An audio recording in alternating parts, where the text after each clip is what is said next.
ये भी बात कही जाती है रजब का कोई रोजा रखने की दलील नहीं है। हम कहते हैं आपने पढ़ा क्या है, फिका में पढ़ा क्या है आप? फिर मुझे तकलीफ होती है तो मैं थोड़े सख्त जुमले कहता हूं। पढ़ने गए थे या छेड़खानियां करने गए थे? क्या करने गए थे आप? मुझे तकलीफ होती है इस पर। रजब में कोई रोजा रखना साबित नहीं है। अरे नादान, वमा खलक़तुल जिन्ना वल इंसा इल्ला लियअबुदून का मतलब क्या है?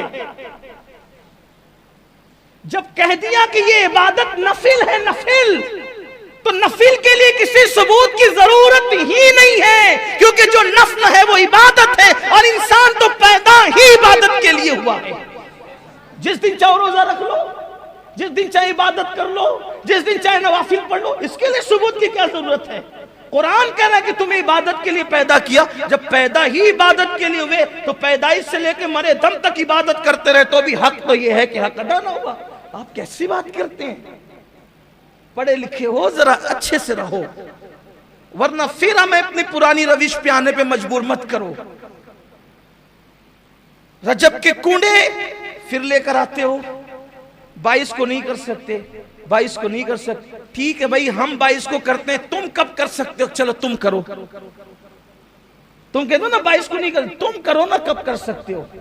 करना तो है नहीं आपने, आप में इतनी हिम्मत तो है नहीं, फिर आप क्यों इस तरह की बात करते हो? ये हमारी अपनी तबीयत है, चाहे 22 को करे चाहे तभी करे। अरे नहीं नहीं, वो जरा वो करते हैं, वो करते हैं तो उनके यहाँ फातिहा नहीं होती, हमारे यहाँ फातिहा होती है।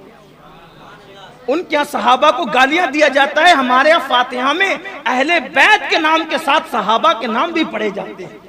इसलिए इस तरह की बात न करो, जो करता है करने दो, क्यों लड़ाई झगड़े की बात करते? पूरी उम्मत कोरोना की महामारी में पड़ी हुई है, इन्हें यही पड़ी हुई है। एक छोटा सा ला करके कुछ भी डाल देते हैं, पूरी उम्मत को लड़ा देते हैं। खुदा के लिए समझ। और आपसे भी कहता हूँ, बहुत व्हाट्सएप के मुफ्तियों पे एतमाद न किया करो, थोड़ा जरा अपने बुजुर्गों को भी देखो, थोड़ा सा जरा मजबूत बनो। थोड़े से में आप जो है वो ढीले ढाले हो जाते हो।